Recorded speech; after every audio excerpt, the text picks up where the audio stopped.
Virat Kohli, king Kohli বলা হয় তাকে। সে বিরাট কোহলি কি এমনি এমনি কিং হয়েছেন?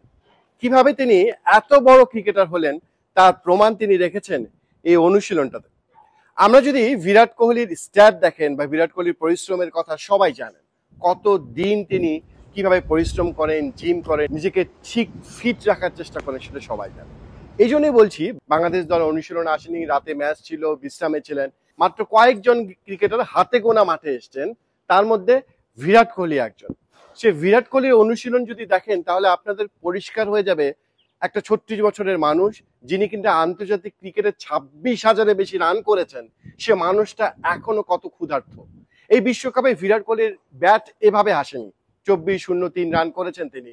খুব বেশি বিরাটের কাছ থেকে ওই যে প্রত্যাশা সেটা পূর্ণ করতে পারেননি, সেটা বিরাট কোহলি জানেন। তাই তো বিরাট কোহলি সবার আগে অনুশীলনে এসছেন। একটু দেখেন, বিরাট কোহলি নেটে দাঁড়িয়ে আছেন, অপেক্ষা করছেন আরেকজন কখন নেট থেকে বের হবে। এবং তিনি যখন নেটে যাচ্ছেন, যেভাবে শট খেলেছেন, মনে হচ্ছিল স্ট্রেট ড্রাইভ, কাভার ড্রাইভ বা বোলারের মাথার উপর দিয়ে যেভাবে শটগুলো একটু দেখি, যদি আমরা দেখলেই বুঝতে পারবেন তার ইন্টেন্ট কত পরিষ্কার। হবারই কথা। এই বিরাট কোহলি টি-20তে এভারেজ কত? 49-এর বেশি এভারেজ। তার স্ট্রাইক রেট 137-এর কাছাকাছি। 130+ স্ট্রাইক রেটের একজন মানুষের স্ট্রাইক রেট নিয়েও আলোচনা হয়, কিন্তু বিরাট কোহলি কখনো সেই কথার উত্তর দেননি।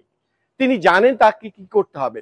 শুধু তাই না, এই বিরাট কোহলি অনুশীলনটা যখন আমরা দেখছিলাম, একটা জিনিস পরিষ্কার, তিনি যেভাবে ব্যাটিং করেছেন এই প্রচন্ড রোদের মধ্যে, সেন্টার উইকেটে ব্যাটিং এর সুযোগটা তিনি মিস করতে চান।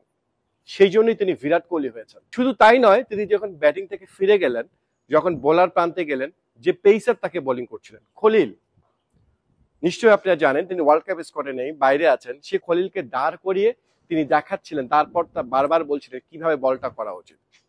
এরপর যখন অন্য একজন ব্যাটার নেটে ছিলেন, তাকে যখন বোলিং করছিলেন, 1 মিনিট 2 মিনিট নয়, দীর্ঘক্ষণ দাঁড়িয়ে সে খলিলকে বোঝাচ্ছিলেন কিভাবে বোলিংটা করা উচিত।